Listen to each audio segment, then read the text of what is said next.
Ça c'est le premier point. Le deuxième point, ibadallah, un imam. Aujourd'hui, tout le monde se permet et s'autorise de donner des leçons à l'imam.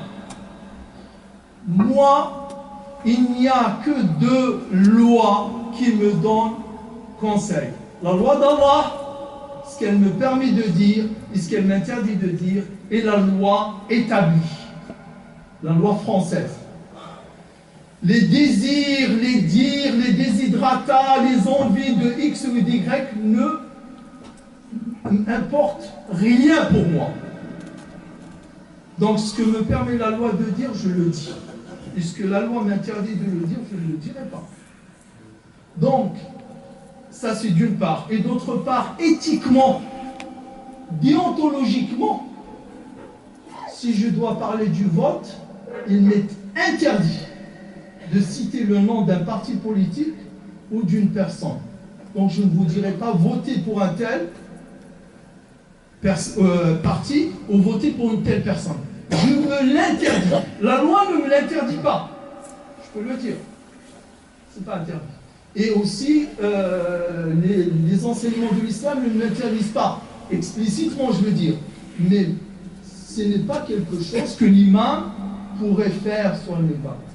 Moi, à votre place, si je vois un imam qui me dit votez pour un tel, je le laisse terminer et après je vais le voir. Je lui dis qu'est-ce que tu... Là c'est ton avis ou c'est... Donc on ne parle pas de ça. Par contre, allez voter, ça je vous le dis. Et allez voter contre les extrémistes et ceux qui dans leur programme, ils ont l'islamophobie comme partie de leur programme, ça il faut voter contre eux. Il faut voter contre eux. Donc dimanche prochain, pas celui d'après-demain, mais le prochain, ceux qui votent, il faut aller voter. Et n'écoutez surtout pas ceux ou celles qui vous disent de s'abstenir. On ne s'abstient pas. On ne s'abstient pas quand quelqu'un, dans son programme, il te dit « Moi, président, j'interdirai le foulard dans la rue. » Alors que, ça fait des années que je ne l'ai pas dit, mais je vais le redire aujourd'hui. Le chien, en France, a le droit de s'habiller et d'être habillé comme il veut. Le chien et la chienne ont droit de s'habiller comme ils veulent.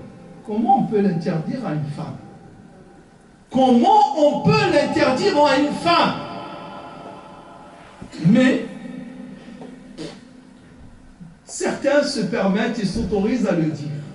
Quand je serai élu président ou présidente, je vais l'interdire. Et certains, des musulmans, ils te disent non, il faut s'abstenir, il faut boycotter. Boycotter quoi? Boycotter quoi quand un autre candidat te dit moi, président, je vais mettre le culte, c'est-à-dire la religion musulmane, sous commandement de l'administration. C'est l'administration qui va le commander. En piétinant, en foulant à ses pieds la loi de 1905 qui dit que l'État n'a pas le droit de commander la religion. L'État, il est là et la religion, elle est là. Mais quand on se laisse faire, on nous fait tout. Donc, j'en ai fini et j'ai tout dit.